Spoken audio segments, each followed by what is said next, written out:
I think we've got to sprinkle in other pieces of content, but I want big ideas. I want stuff that can go viral, and I want to optimize for it. I think if we play it safe, if we do kind of boring, maybe uninteresting content, then I don't really think we're going to get much out of it. But if we take big swings, if we do fun giveaways, if we make the brand something that people want to wear in their shirts, now we've got something that's really, really special and that pays for itself 100 times over. Welcome to the Undefeated Underdogs podcast, where I unpack and narrate stories of ambitious people who turn obstacles into opportunities. My goal for this podcast is to create a platform to narrate underdog stories and maybe play a small, teeny tiny role in inspiring you.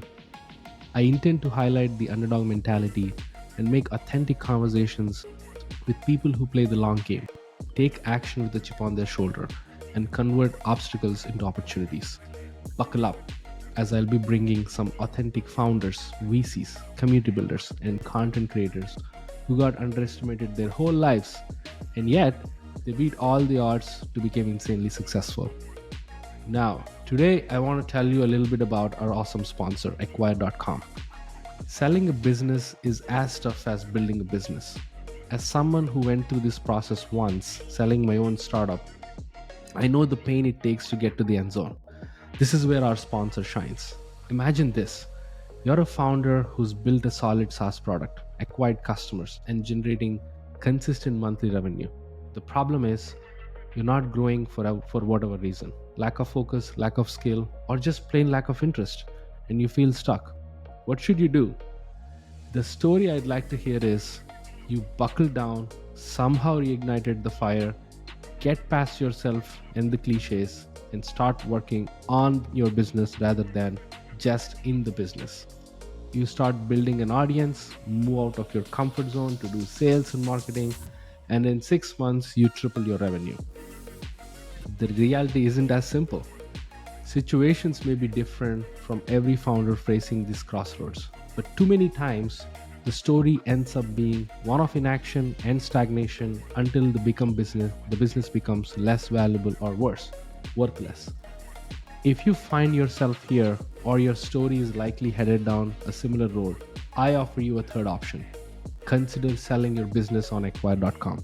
Capitalizing on the value of your time is a smart move. Acquire.com is free to list and they've helped hundreds of founders already. Go to try.acquire.com/Sharath and see for yourself if this is the right option for you. Now, let's get into today's episode. Hello, boys and girls, ladies and gentlemen. Welcome to the yet another episode of the Undefeated Underdogs podcast.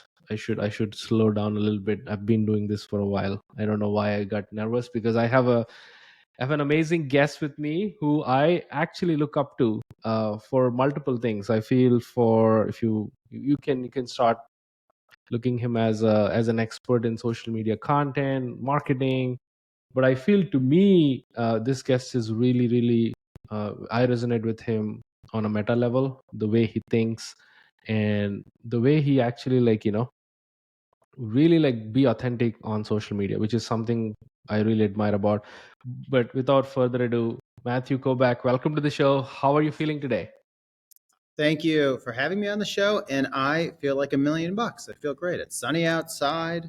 I'm selling pizza these days. I know. I've got a kid. I got another one on the way, so everything's feeling really good these days. Awesome. Yeah, so glad to hear that. Yes, definitely. We definitely I want to cover about the pizza part.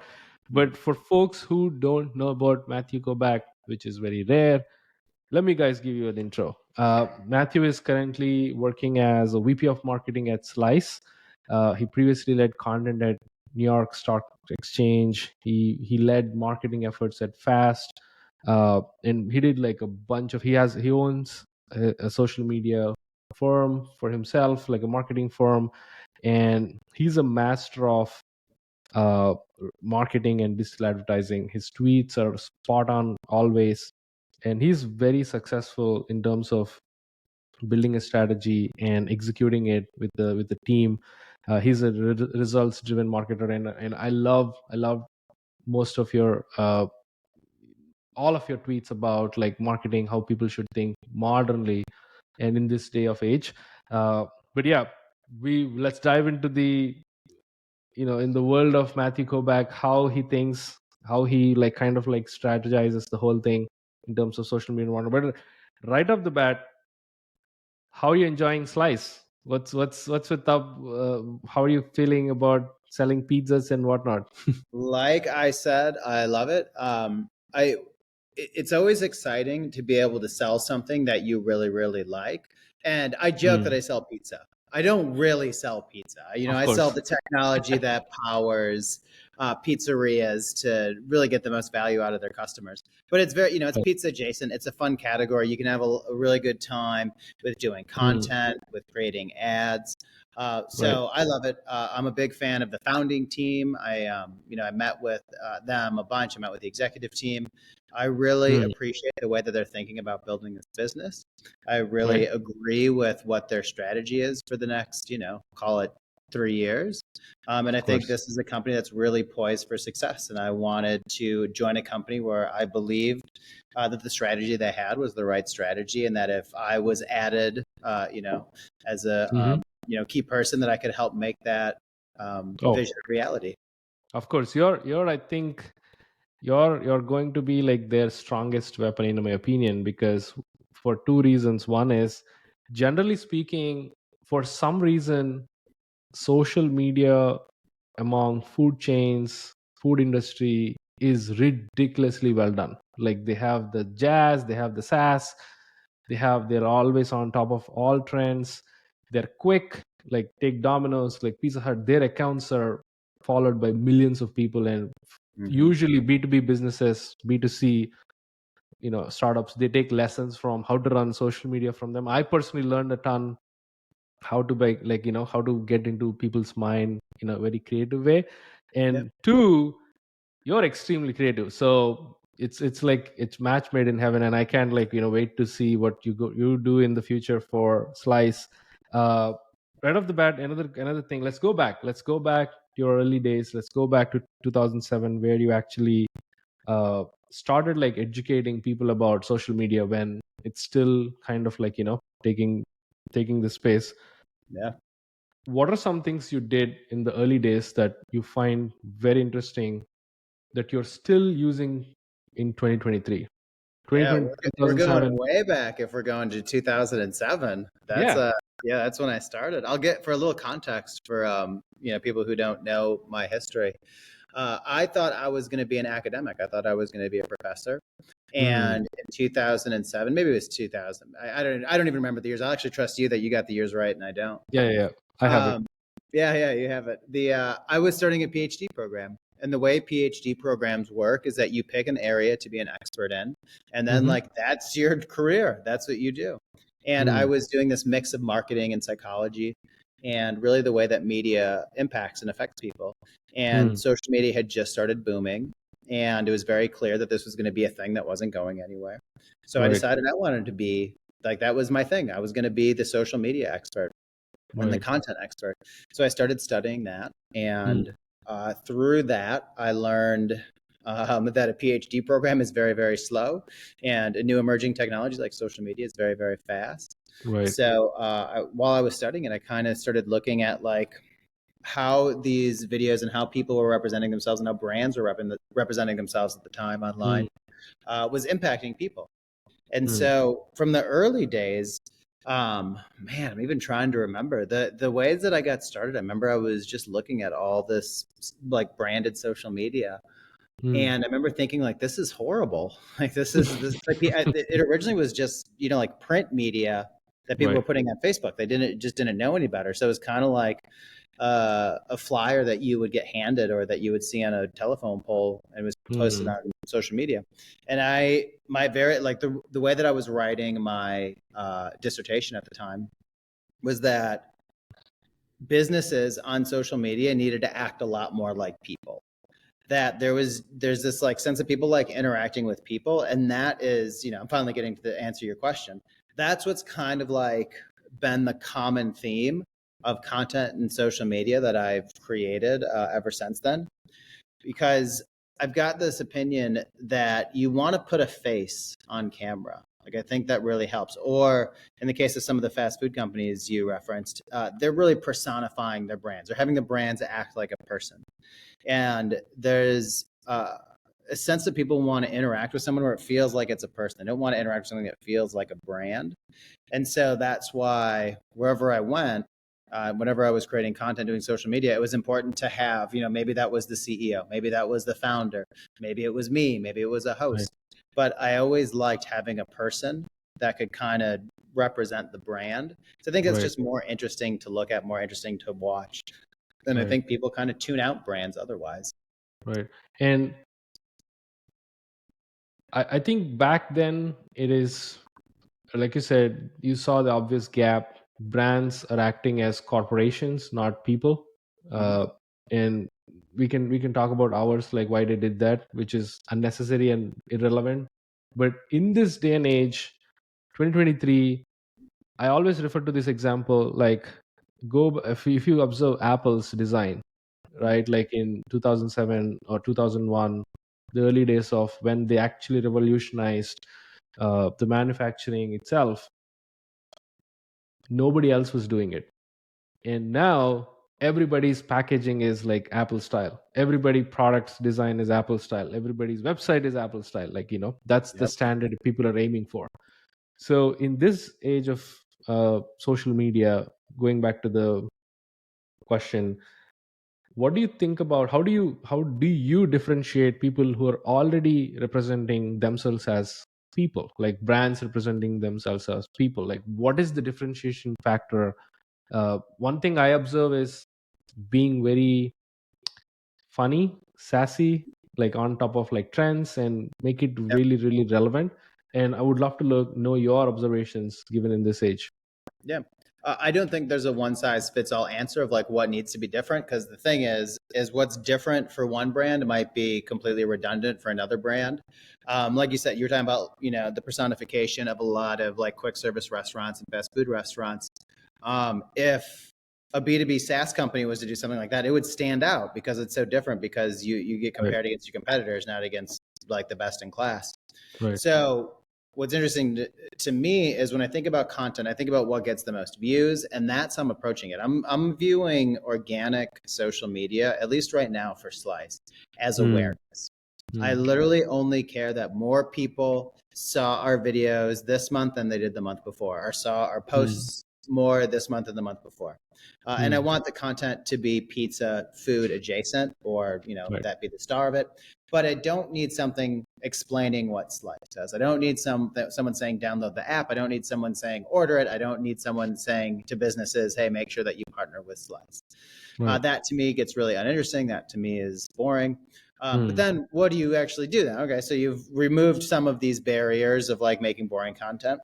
We recently put out a job opening for what we called a pizza influencer.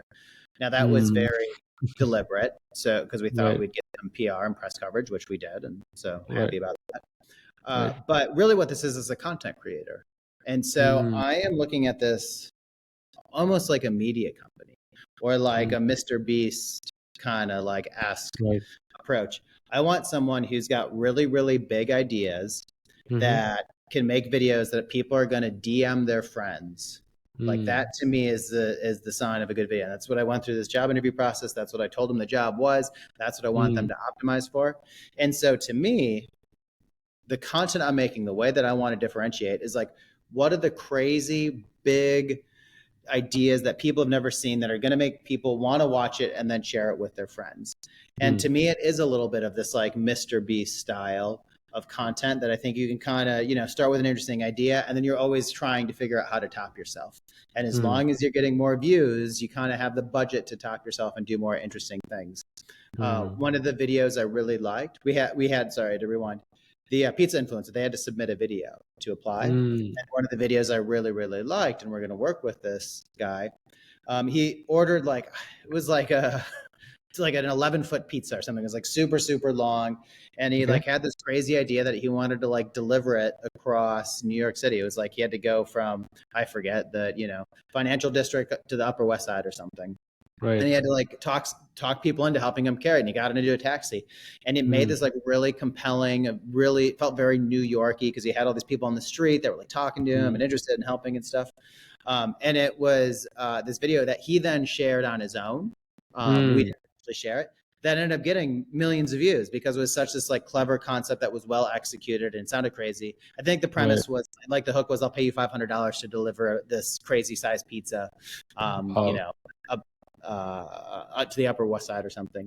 And that's the kind of stuff that I think is going to be interesting. I think we've got to sprinkle in other pieces of content, but I want big ideas. I want stuff that can go viral, and I want to optimize for it. I think if we play it safe, if we do kind of boring, maybe uninteresting content, then I don't really think we're going to get much out of it. But if we take big swings, if we do fun giveaways, if we make the brand something that people want to wear in their shirts, now we've got something that's really, really special and that pays for itself 100 times over. Right. I really like that. Couple of more follow-ups from that answer. One is, you explicitly said asking for people to sign up or direct asks are always boring, which I completely agree. How do you, it's kind of also, I wouldn't say risk, but not mentioning about the CTA, which everybody's kind of like craves about, especially in marketing. Yeah. How much of a risk is that, like when you create content and not have like a specific CTA, which is kind of the whole point, get more attention towards your business and actually like convert them and whatnot. I'm talking about more results. So what do you think about that? I think that is a separate job function. I have 2 job openings, and one is this pizza influencer, where I've said your job is awareness. Because right now, if you go outside in New York and ask 10 people if they've heard of Slice, I assume 8 or 9 are going to say, yeah, of course I've heard of Slice. If I go to LA and do the same thing, I'm not going to get the same response. We just don't have the same penetration. So before I can even put an ad in front of someone and say, hey, download this app you've never heard of, or order from this platform you've never heard of, I need to at least get them familiar with us. So that's what I want this social media content to do. I want this stuff to have a wide audience. I want it to reach millions of people, because then when I have this other role whose job is orders, is app downloads, is getting someone who orders 5 times a year to order 10 times a year, that they're already like familiar with us. They're already seeing us in other ways. I think it's a really difficult ask to get someone who's not familiar with you to engage with you. And so I look at the social media as like, this person is warming you up, or this role is warming you up, content is warming you up. And then we're going to have other content or other touch points to then close the deal. It's like a full funnel approach, which, by the way, even when like it doesn't end there. Even if I get you to download the app, there's still marketing that needs to be done. It's a life cycle approach that, you have to hit certain benchmarks within certain days for the LTV of that customer to be paid back, depending on what your cost of acquisition is. Right. Talk to me about the next phase, which is, so one thing I particularly observe, and even I make mistakes, is that I basically club both. I want to create a viral content piece, and not knowingly, unconsciously, I put a CTA, which actually kind of destroys the awareness piece and the fun element or the viral element. And it feels like, hey, I'm asking for something. So I think we'll talk about the viral, how to create viral content and all that, the elements that you think is necessary as an ingredient, unintended, especially pizza. But this, on the other side, talk to me about the traditional like loop closing, deal closing, the touch points you mentioned. How do we make sure that this function works really efficiently? So it's not easy. I can tell you the way that we're thinking about it is and this is for the CTA. This is for like increasing orders. This is very tangible. When we think about this role, or like I shouldn't say this role, but like these campaigns, we're thinking very data driven. So we want to understand what is the type of user that we want to attract. So the good example is someone who is, a grandpa in LA who doesn't have a history of, using online ordering, is not built the same as someone who is 19 at Ohio State University in Columbus for the first time ordering food on their own, who Right. probably has new habits that they haven't yet developed in terms of like ordering food. So Right. step one is figuring out like who is actually the market that we want to Mm. advertise to, Mhm. Mhm. and digital, it's a little easier to get in front of that market. That's obviously why Google and Facebook have the monopolies on advertising that they do. Right. But there's other interesting ways that you can get in front of those audiences. Mhm. But then when you have that, then even within those demographics, those people aren't created the same. So you've got Mhm. someone who, if you give a $5 off deal, they're just going to take it. They are deal chasers, they're discount chasers, and they'll use it once and then they'll drop off and you'll never hear from them again.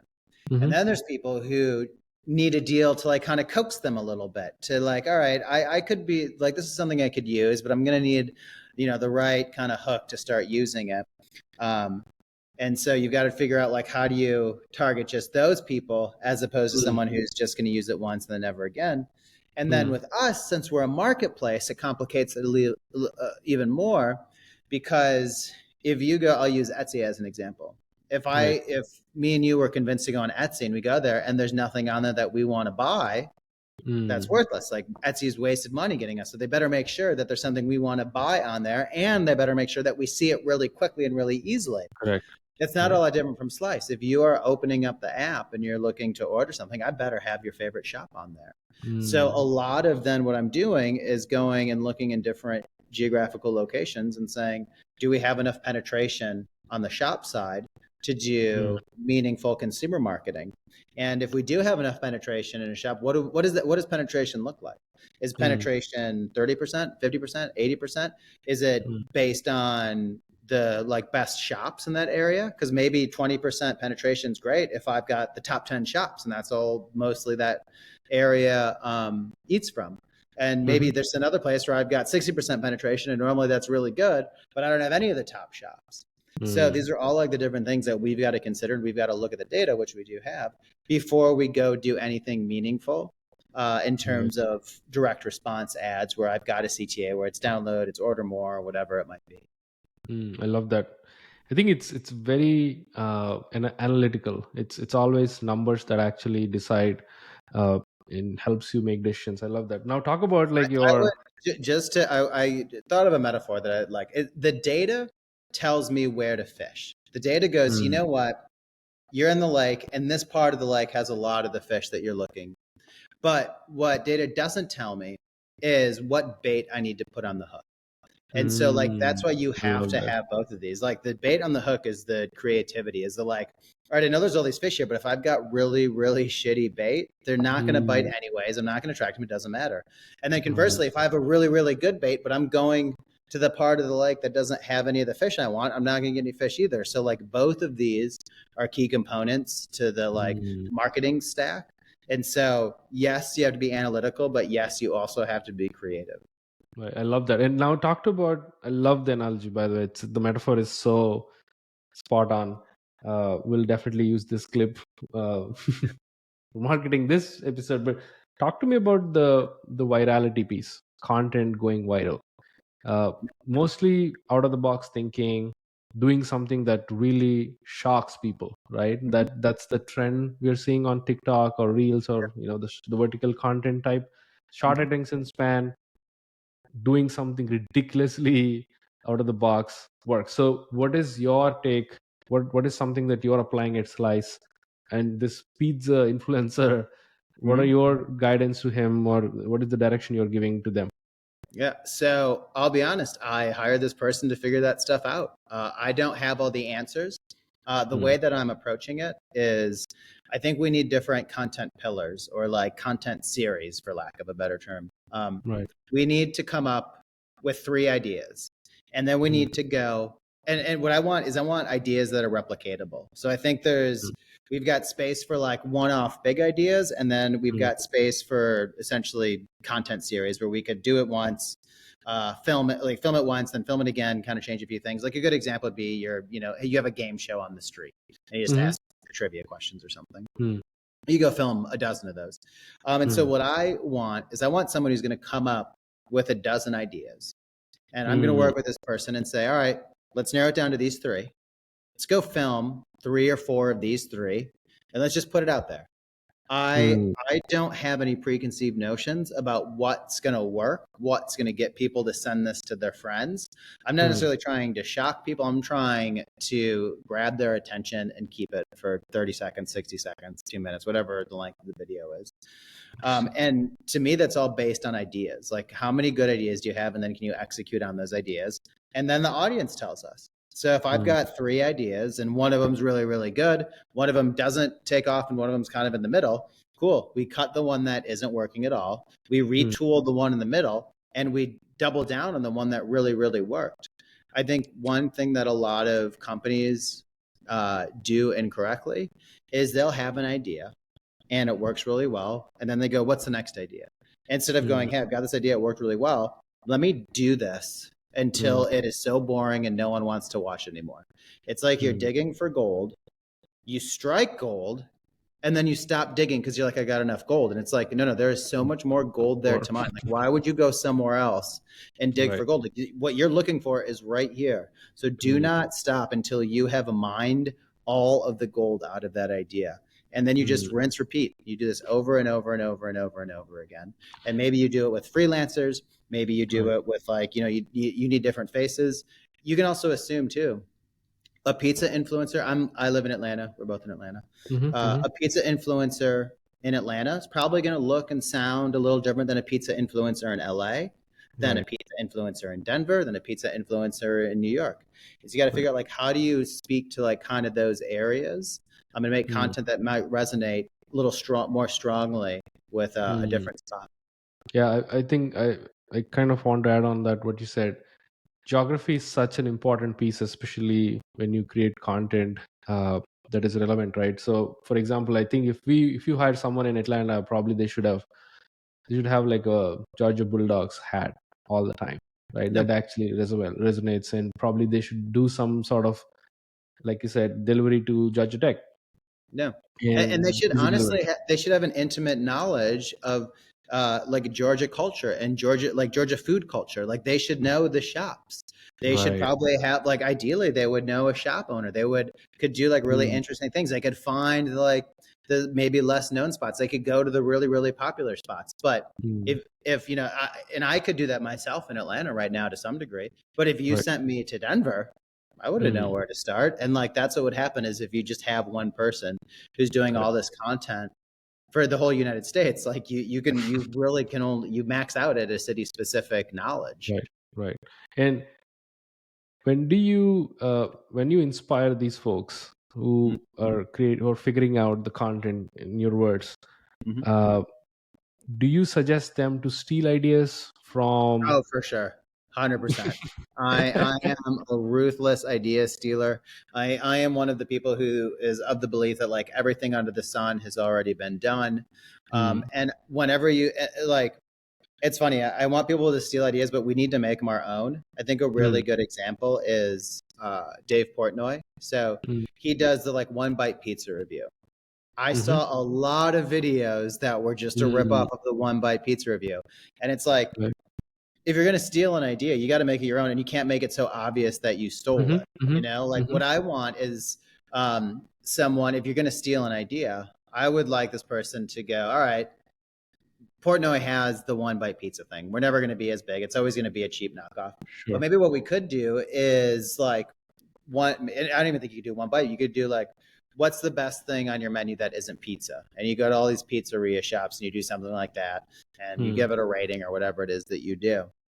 But that, to me, is more interesting. It's like, take an idea, remix it to make it your own, and then it somehow becomes this unique thing that just belongs to you, as opposed to, like, a really bad impression of someone else. So yes, steal, but, like, steal as inspiration, steal as to, like, give yourself a starting point to make something that does feel unique. And I love that. Of course, I think, again, quoting Steve Jobs, great artists steal, right? Like, good artists copy. So I think we don't want to be a knockoffs, especially in this age. Everything is pretty transparent, right? Everything you do, there is a relevance point. I love that. I knew the answer, but I just want to ask. What fuels Matthew's creativity? Honestly, I feel like it's not knowing any better. Like, Hmm. I feel like I never got the lessons that marketing needs to be this way, or it needs to look this way, or it needs to sound this way. Like Hmm. all I've ever done with marketing is try to put myself in the shoes of the consumer and say, what would I want to watch? What would get my attention? Hmm. And I think kind of the early examples I can think of is back when I started at the New York Stock Exchange.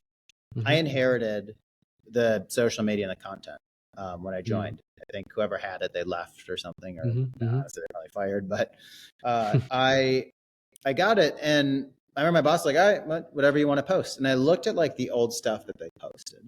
Hmm. I was like, this is really boring. And like, and so I didn't really like know what to do at first. And then I went within like maybe the first month, I ended up going because the New York Stock Exchange is owned by a company based in Atlanta. So I was Hmm. based in Atlanta. Right. And when I went onto the floor for the first time, like maybe a month later, I saw the energy. I saw these CEOs. I saw all the traders. I Right. saw the media outlets and the journalists and stuff. They all shoot from the floor. And I was like, this is really exciting. This is really Right. cool. Yeah. Like, This is a why big are we moment, right? not? Yeah. What's that? This is a big moment for a lot Yeah, of CEOs. Yeah. a big moment. And like, this is what's interesting. Like, this is what Right. people want to see. Right. And so I remember I kind of just said to my boss, like, why don't we film any videos here? Why don't we do like a lot more stuff? Why don't I Mm. just take my phone? Mm. And like to my boss's credit, she was always like, yeah, it's just whatever you want to do. Like, this is yours. Figure it out. Mm. And so to me, I was like, all right, what would I want to see here? And it's like, to me, Shaq just came in. And so, and like Wow. about it's like, I want to see Shaq. And I'm using Shaq as Right. an example. I don't know Yeah. when Yeah. he's come in, but I don't know if that was that early. But I Right. remember thinking is like, I'd want to see Shaq. And so it like started as me taking a video of like Shaq walking by and doing whatever he had to do. And then I was like, okay, that got kind of boring. I was like, you can kind of Mm. see pictures of Shaq wherever. I was like, let me actually see if I can like give him my phone Mm. and have him shoot like a quick video and be like, hey, I'm Shaq. I'm at the floor. I'm really excited. And so we started doing that with all the celebrities and CEOs and stuff. And like that was kind of cool. It's a unique perspective. You never really got to see that. And then to me, Right. that got kind of boring. Then it was like, well, now they're just like saying they're excited to be here. How many videos can I post of someone saying they're excited to be here? And Right. then it turned into, well, why don't I interview them? Why don't I Mm. ask them questions that they're not going to get asked on CNBC or Fox Mm. Business? Let me kind of like have a little more fun with this, especially with the CEOs. Like the CEOs are really buttoned up. The CEOs Hmm. are Hmm. like, they've got their talking points that they stick to. They're not expected to get, Right. crazy questions like, what's the last TV show you binged or something like that. Right. And so that's what I started doing. I Mm. went and grab my phone. I'd have to usually negotiate with a PR person that like, hey, I'm not, here are the questions I'm going to ask. I just want to grab them. It looked really authentic because it was like, me Right. and a phone kind of like this. And so it Yeah. didn't look like they were, they didn't have the perfect shot and the microphone wasn't perfect, but like that really ended up making it feel like this is not someone who's just reading polished, prepared answers. It's someone who's actually giving honest Mm. responses to what I'm asking. Right. And it really worked. It worked well. And we did similar stuff. We did like market updates in the middle of the day from the floor, just walking around. And that Mm. was the stuff that really resonated. And it was just the stuff that I would have wanted to see if I was following the New York Stock Mm. Exchange. So like that's like that's where I get my creativity. I feel like it sounds really simple and stupid. Like I'm not trying Right. to overthink it. If from a slice perspective, if I was a shop owner, what kind of Mm. video would I want to see? I'd probably want to see something about how you're going to make me more money. I'd probably want to see a video about explaining it. I'd probably want to see a video that simply explains how your technology works and how little work it is for me. And if I was a consumer, I'd probably want to see entertaining, funny, creative videos. Like Right. there's literally nothing like that, or like pictures of pizza. Like I Mm. don't think there's a lot other things. So like let me go big. Let me have these crazy ideas. Maybe I want to see some shop owner stories. I think there are a Mm. lot of Yeah. really Yeah. interesting stories. I think there's like a Humans of New York kind of element Yeah. to what we do. I think you've got a lot of, and I know for a fact, a lot of shop owners like have that American dream story where they were immigrants, came over, started a business, and like they love what they do and they've worked, however many days in a row or, for however many years. Like those are really interesting and inspiring stories. And I think there's like a lot of these that you could do. I absolutely love that. I do have like a couple of follow-ups, but let me actually acknowledge you. Yeah. I think there is something beautiful about pizza that Mhm. that has that American dream stamp on it, and there is this underdog mentality, I would say. I'm not talking about the big guns like Domino's, and Yeah. I'm talking about like really local shops, because I don't know, not many people know this. When I came to the US, I worked at my university cafeteria, and where I used to deliver pizzas across the campus. Like I used Oh, to literally, nice. like, Full circle.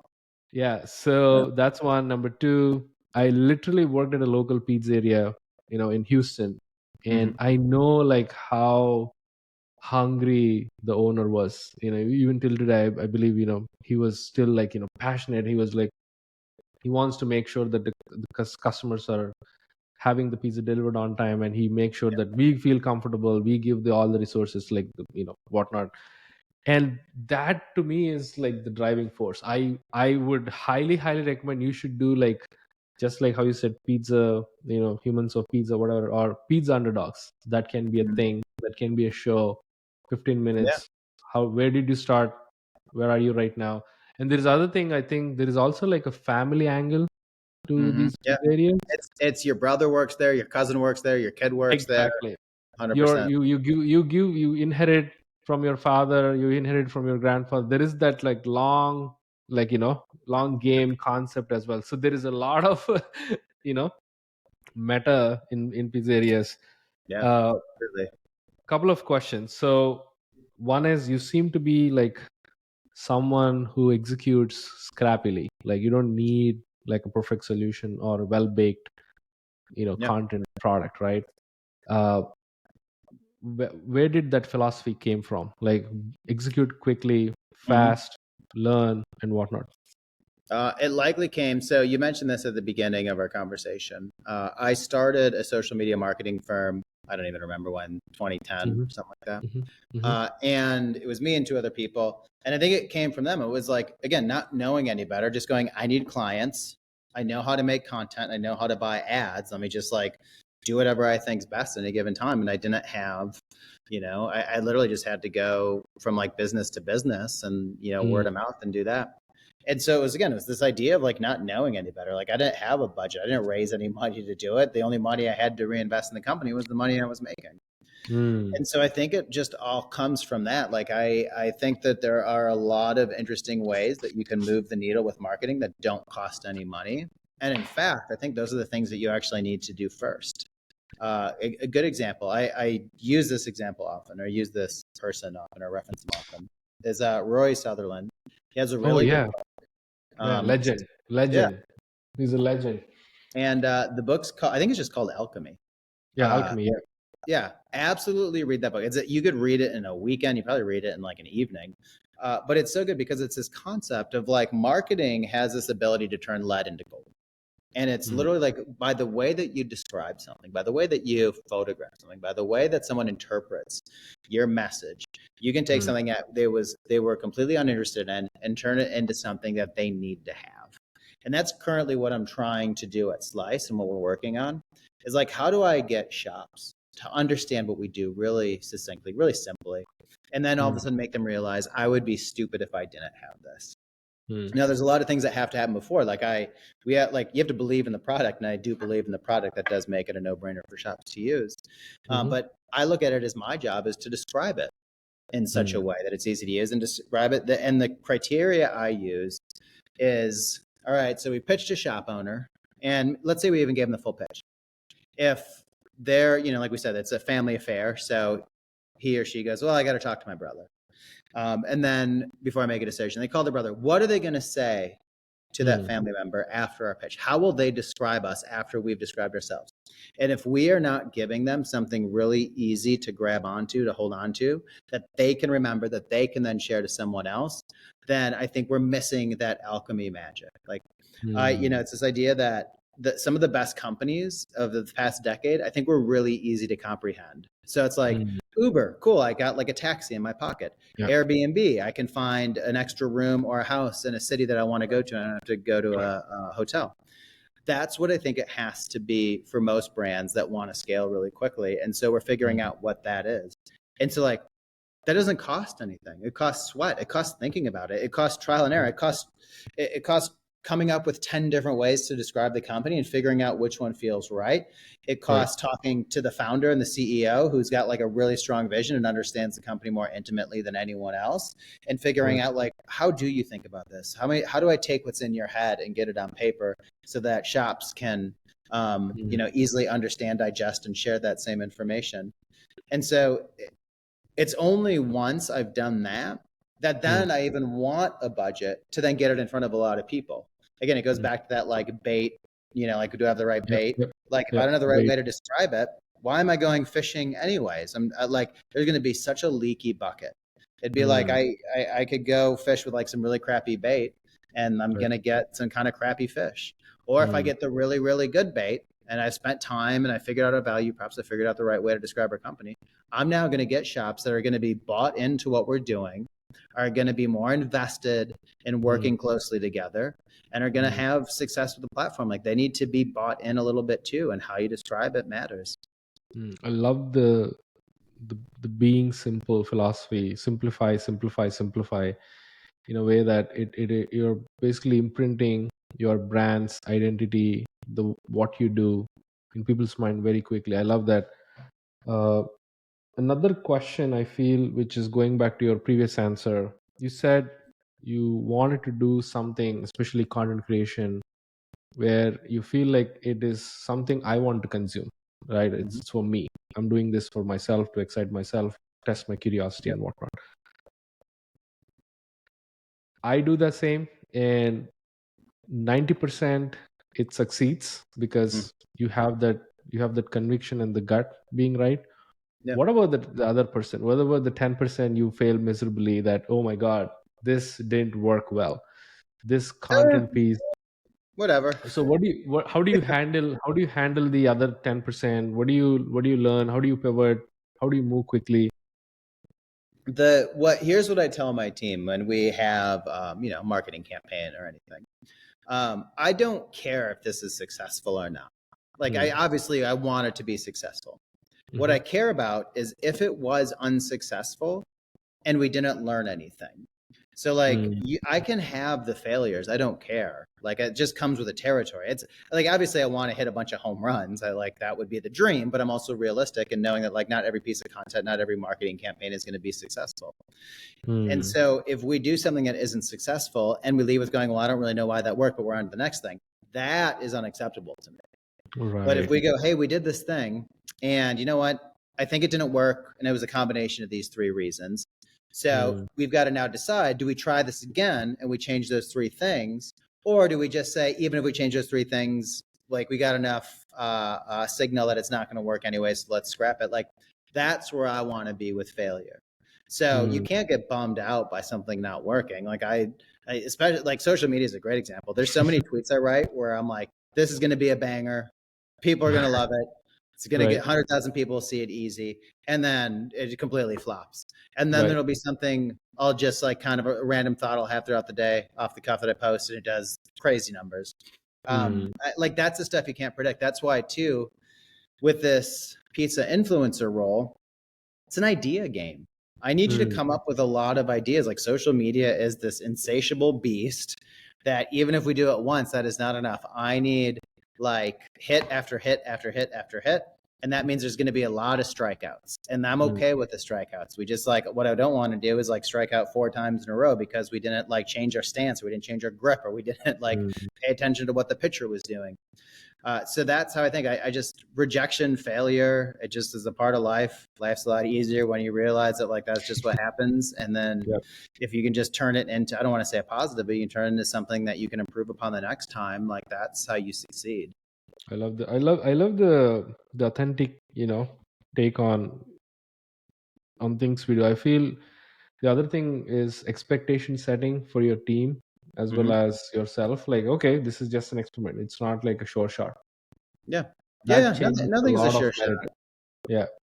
Not all of this is a big risk. So let's try to take like as many, like to me, it's, you want as many swings at the plate as possible. Like that's how you succeed. So if I only give someone one swing at the plate, I don't think that I'm setting them up for success. I want to give them 10 swings, 100 Okay. swings. Correct. And like, I only need them to hit a few home runs. So like Right. that to me is my job as a manager, or my job as a department leader, is like, how do I get as many opportunities as possible for us to be successful, especially in something like organic social media, where one post or like one thing can have outsized returns.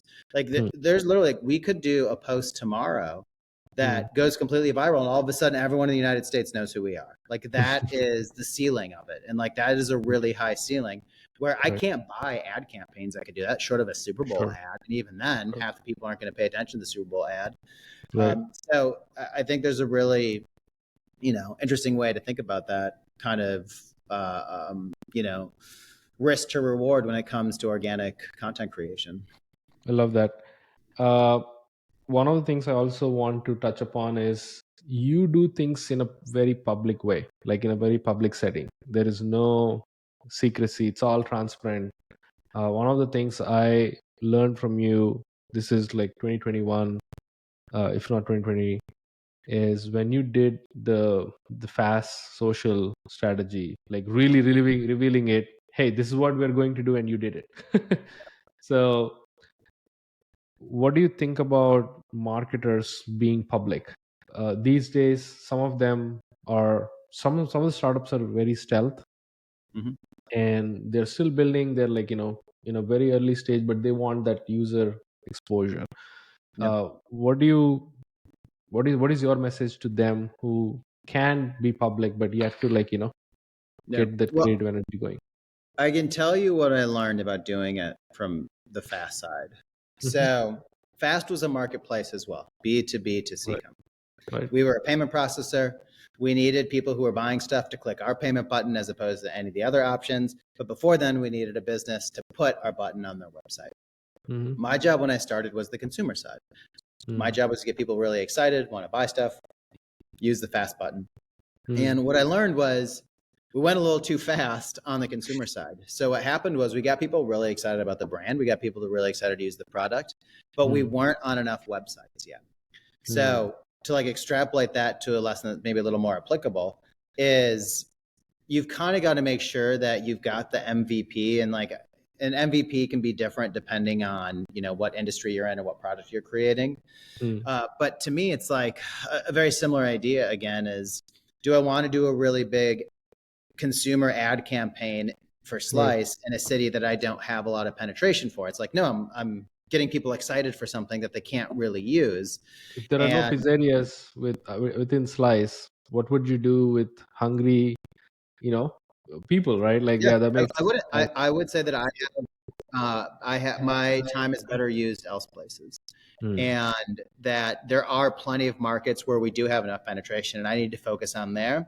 And in the markets where we don't have enough penetration, my job is a B2B marketer. Like it's just, I am trying to get shops to understand what we do and to onboard onto our platform. And then once I get a certain threshold of really, well-known shops or enough, kind of shops that people love on the platform, then I can go after the consumer. But the mistake I made was doing it in reverse in the past. Right. And I just, you're kind of like, look at all the love that we got and all the people that want to buy our stuff. And then it turned out they're like, cool, I want to go buy something. Where can I use it? And it's like, well, we've got this like candle maker you've never heard of, or I've got this like other thing. And it's like, well, I don't really want to spend like $50 to test out this. I want to, I want to use it on Nike.com or something. I want to use it on a brand I already know. And so that was a lesson for me. And that's what's really funny is like we got really popular for selling cheap hoodies. And part of that was because we didn't have anywhere else to send them that was like as interesting, or was that like compelling. We didn't even have like another hoodie maker, so we couldn't even just send it to like blank. So it was we were getting users to like kind of dog food our product, and we could see what was breaking and what wasn't breaking, and we could get like that, we essentially had brand affinity really high, but we couldn't transition that brand affinity and that brand enthusiasm to other customers. And the sad part, the real tragic part is there's an alternate universe where fast maybe works out. I'm actually less bullish on one-click payment processing in general. I think Apple and Amazon and ShopPay and stuff have probably done a good enough job. But as we ran out of money, we were just onboarding those really, really big brands. And so like that was really exciting. Like we had deals, we were like had just gone live on a brand, and so like we were just so close to transitioning that enthusiasm to websites and brands that they wanted to buy.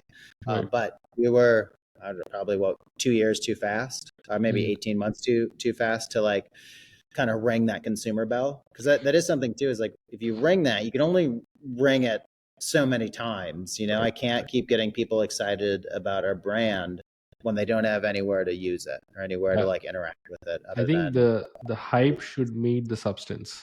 If there is no substance, the hype would fade away. It will vaporize immediately, right? Yeah. It was, we kept getting accused of like our marketing being too good. And I think that was like too complimentary to me and too much of a disservice to our product team.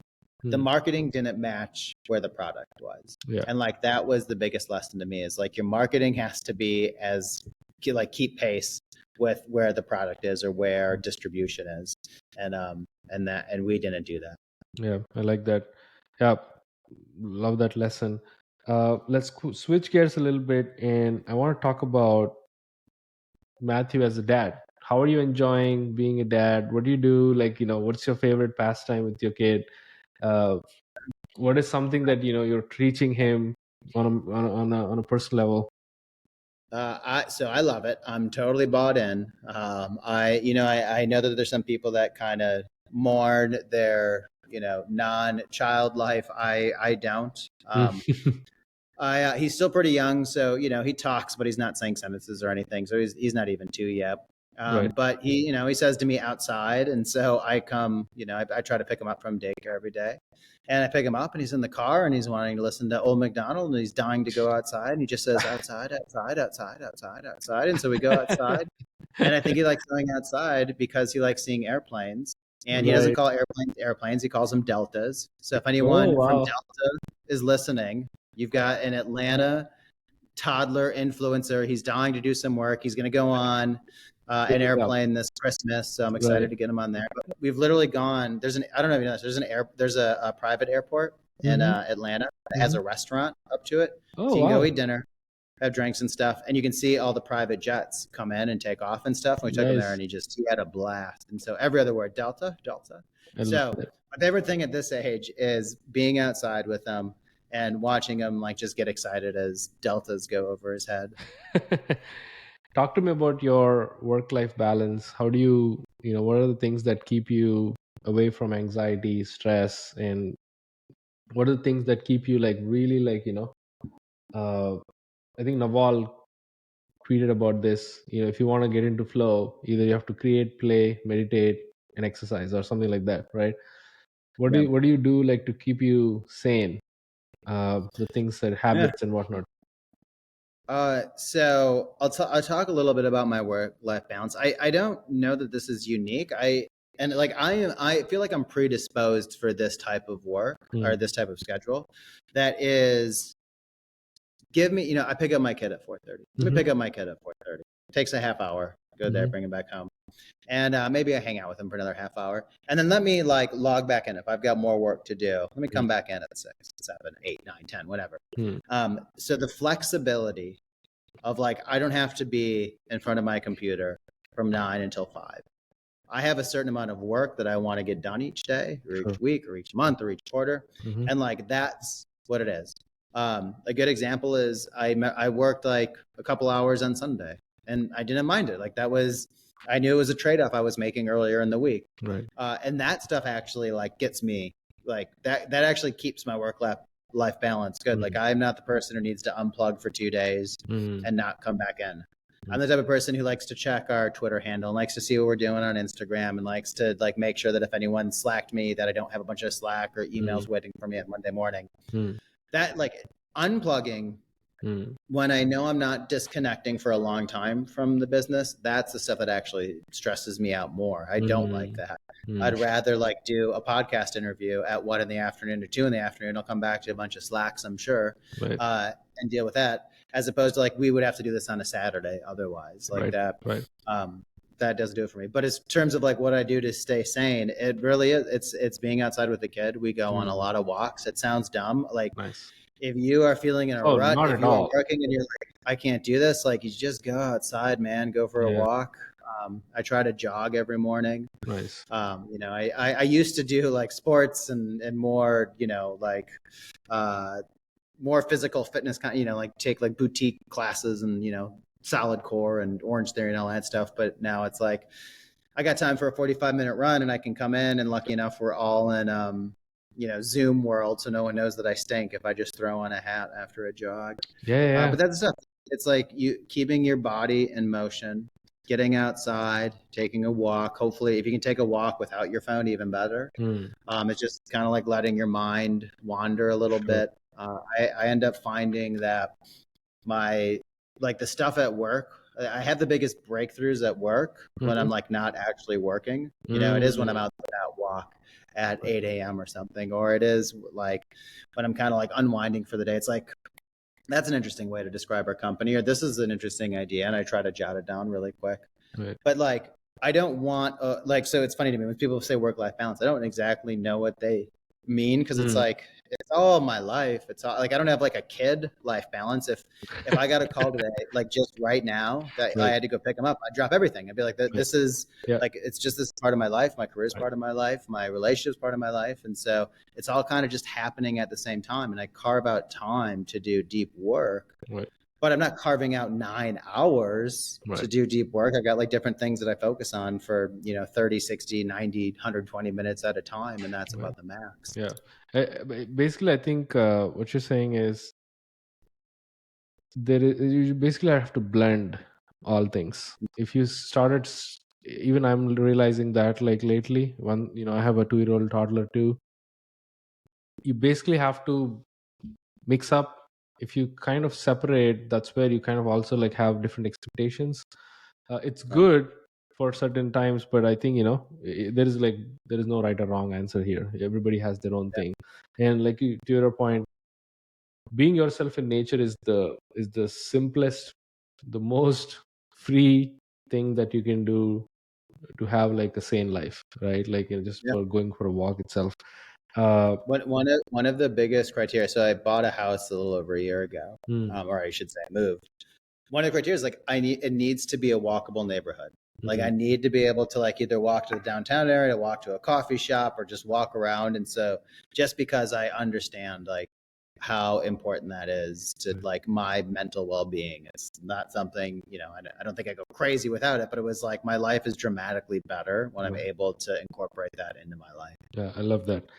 So in 2020, this is one of my favorite tweets of yours.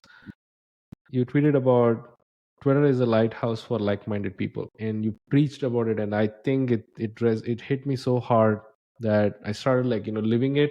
And once I started living it, I saw the results. Right, like you be the soundboard, you be the, in your words, like lighthouse.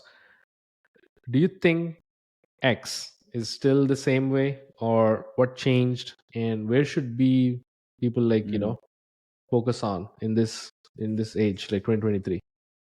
Yeah, you know, it's a good question. It definitely feels different. Mm, You know, Twitter right now does not feel like Twitter 3 years ago. right.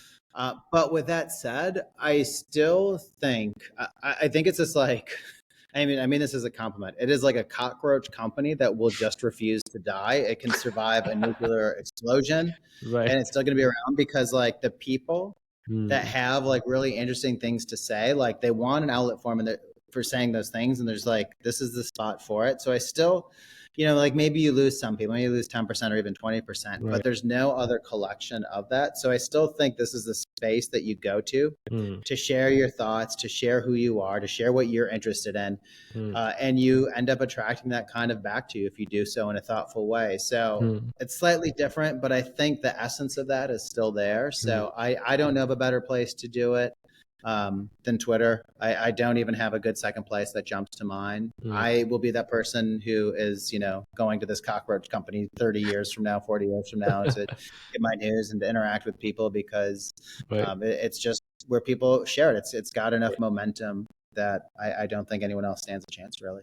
I think it's really about, I think you tweeted this about a long time too. It's about like picking who you follow, clearing your feed, and interacting with people like you look up to. I think if you do that Mhm. in a consistent way, you have a better Twitter, which I think it's debatable. Many people don't have that time and patience to curate their whole Yep. thing, and they just like complain, right? So Yeah. one more Well, it question. ends up being like what you want to get out of Twitter. Do you want to like have interesting conversations with interesting people? Hmm. Then you're gonna take the time to like figure out who those people are and go talk to them. If that's not what you want on a Twitter, that's fine. You Right, can watch it for sports highlights or breaking news or whatever it is, right, and that's going to take a different amount of effort. right, So it's anything worth having kind of takes time to right.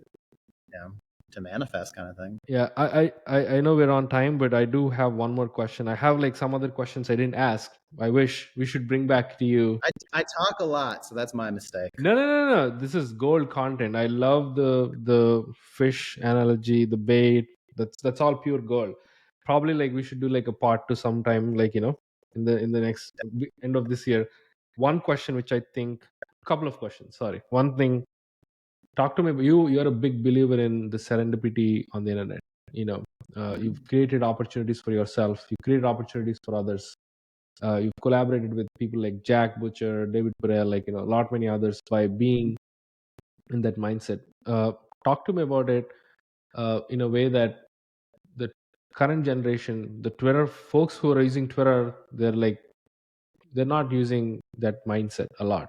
These days, Yeah. it's all about transactional. I need, hey, this is the ask, or I can do something for you, and all that. So, talk to me about the serendipity. How much of that impacted in your personal life? Your life is your career is not linear at all, and I think it's due to the serendipity, right?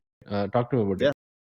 I think I've got this job because of serendipity. I think I'm currently living the life I am right now because of serendipity. This is someone else's metaphor. I forget whose it is. So if you know it or if a listener knows it, please tweet me and tell me who it is. But really, your goal in life is to make your like luck or serendipity umbrella as big as possible. Hmm. And you do that by having genuine interactions with people. You do that by giving without any transactional kind of approach to it when you do it. What happens is you get this umbrella that gets bigger and bigger and bigger and bigger and bigger. Hmm. And what you're hoping for is that one of those luck or serendipity raindrops hits your umbrella. Hmm. And if you have a really, really small umbrella, Hmm. probably not going to get hit by one of those like infrequent raindrops. But if you have a really, really big umbrella, the Right. chances of those raindrops hitting your umbrella increase. And now I think there's some people in life who are born with really, really big umbrellas Hmm. and they make them bigger. And there's some people who are born with really, really small umbrellas next to a nothing umbrella and they can work to make it bigger.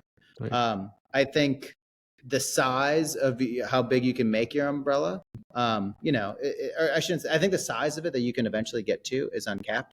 I think we all start from a different size at the Right. beginning. Right. But that's how I look at it. Like I'll go back to like the reason I'm working at Slice now, or part of it, was because of a conversation I had with the founder Hmm. probably 4 years ago.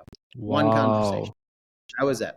That's And awesome. neither of us were trying to like get anything out of it. I think we were seeing if we could work together at like, or like our companies, like I think there was, I think I was at Fast at the time and seeing if there's anything that made sense. And we talked, Right. nothing really made sense, but we kept in touch. I think we started following each other on Twitter and fast forward, 3 or That's 4 years amazing. later, and here we are. And like, I never went in that with an objective. I never went in that with like, what's in it for me. It was like, oh, this is Right. a cool guy building a cool company. Let's talk and meet and see if it makes sense for us to do anything together. And if it doesn't, I had a cool conversation with a cool guy. I love that. Like there's so many things that you could be doing, especially if you're young. Oh my God. If you're like 20 and having conversations now, you could be doing stuff Yeah. that maybe pays off in 15 years. Wow. You don't know that like the timeline, to use this umbrella metaphor, you don't know when it's going to rain again. And all of a sudden, Yeah. maybe it might start raining again. And you're capturing all this serendipity that you created Right. 15 years ago. Right. I honestly, I probably have hundreds, honestly, maybe even thousands of people where I've had, where it could come back, who knows what's going to happen in 5 years or 10 years from now, where it could come back again. Incredible. Because I was purposely trying to do it. One of the things I used to do was if I met you on Twitter or saw your handle, and I thought you were interesting, I would just invite you to the New York Stock Exchange. I'd say, hey, come watch a closing bell. There's a bar right across the street. If you want to get a drink after, happy to buy you a beer. Right. But yeah, I just want to meet and hang out. And I think I like 100 out of 100. I think that was a really good offer that no one ever refused. Yeah, of course. What's funny though is my coworkers would make fun of me. They would like joke that I was going on this like weird anonymous date and like, who am I meeting today and stuff. And it was like, sure, I don't care. You can make fun of me. It's like, you can join me if you want. Like, I just I'm trying to meet some interesting people, and I'm living in a really cool city to meet interesting people. So I'm going to take advantage of it. I love that. Yeah, we can both talk about ours, because even you and me, we met through Twitter, purely through serendipity. I found you, your tweets were interesting, I interacted, and I think I DM'd you like 2020, and you were like, dude, this is so cool, let's connect. And I think that's the like-minded people network we have to choose on Twitter. Yep. Last question, I ask this every guest: what is an ambitious goal Matthew is chasing? Oh, I want Slice to go public. I love that. I want to go back to the New York Stock Exchange. Part of what I used to do was I would pitch companies to list on our exchange over our competitors. I want to be on the other side of that table. Now, I understand they've been a company for a long time. I have not been any part of getting it to where they are, and I would be only a small part to getting it public. But I'm hoping that they think I know enough about negotiating the deal to list on one exchange over the other, because I have intimate knowledge, that they would at least include me on one phone call or when they go tour. But I very much want to be getting pitched by the New York Stock Exchange to take Slice public there. I love that. Yeah, rooting for Slice, and I seem like you guys are doing something authentic. Whenever people are authentic, I kind of like crave for supporting them and encouraging them and doing everything that in my capacity. But Matthew, this has been a blast. My God, so many analogies, so many metaphors, so many like gems that you've dropped. Appreciate you for your time. Any closing thoughts before we wrap up? No, I appreciate the time. And my only ask is Slice helps independent local pizza shops. These are your mom and pop shops. These are immigrants who came over here to because they wanted a better life and they created something. We do not take predatory fees when you order through us. It really helps them thrive. So if you have a local pizza shop in your area, download the app, order from the app. And if they're not on the app, go there and tell them to get on the app. And I'll honestly even pay you like $500 if you get them on the app. So awesome. Find me on Twitter. This is not a joke. I will pay you money if you get your favorite shops to use Slice. I love that. It's just a really powerful tool to make sure that these local shops thrive and are taken advantage of. Yeah, I love that. I love that mission. And folks, you know what to do next. Go do it and support your local businesses. It's always good to have more people thriving in this economy. Matthew, thank you so much. I appreciate all the listeners for tuning in. This has been a blast, and stay tuned. We have some awesome guests like Matthew coming on the show and doing everything, sharing with us and the knowledge and the wisdom. So stay tuned and cheers. Bye.